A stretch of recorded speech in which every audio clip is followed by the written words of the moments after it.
وإن أوهن البيوت لبيت العنكبوت لو كانوا يعلمون.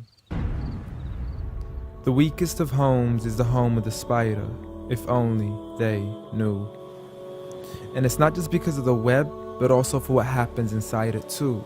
The most fragile of homes, home to the most ferocious of family feuds, a husband and wife relationship that is solely based on being used for consummation.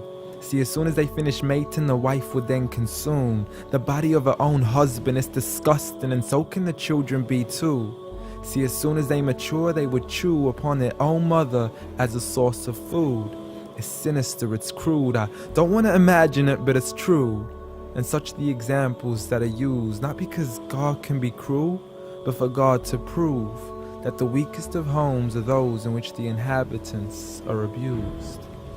See, marriages are meant to bring happiness, and the home is a refuge of tranquility and comfort to all those who walk through. And if you ever do happen to fall into disputes, you must learn to understand that the marriage isn't always about you.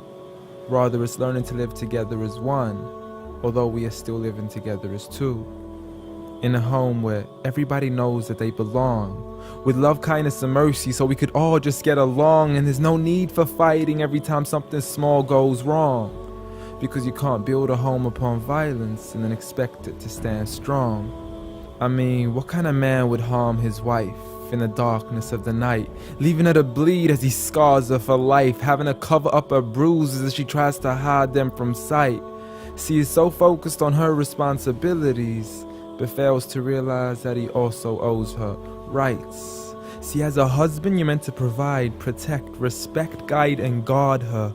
You are her garment, her lifelong partner, her Prince Charming who should charm her, her knight in shining armor.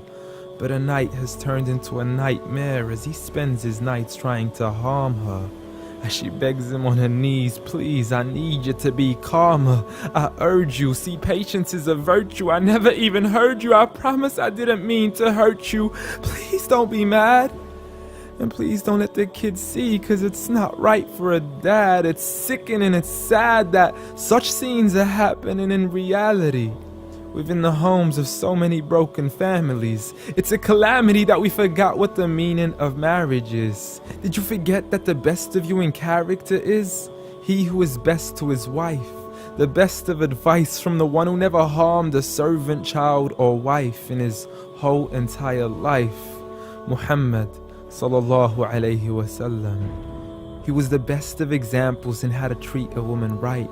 See, if his wife had cooked something he had liked, he would eat it, and if he didn't, he would leave it without expressing an ounce of dislike. He would even refuse an invitation to food until his wife had also received an invite, and he would help around the house too, just to make her workload light. He was the pinnacle of being polite. And he taught us that the strongest of men is not he who knows how to fight, but rather he who restrains his anger right at the moment of strife. So have patience, brother. I mean, you wouldn't allow it for your own mother, daughter, or sister. You wouldn't bear to watch another man punch and kick her, so the next time you even think to cause her trauma and hit her, you need to understand that she too is another man's mother, daughter, or sister. So dear sister, no human being deserves to live a life of violence alone. So if he doesn't treat you with kindness, don't live in silence trying to fight this on your own. Rather seek help from God first, and don't be afraid to then pick up the phone and let your people know that you are no longer willing to live in the weakest of homes. Violence against women? Islam says no.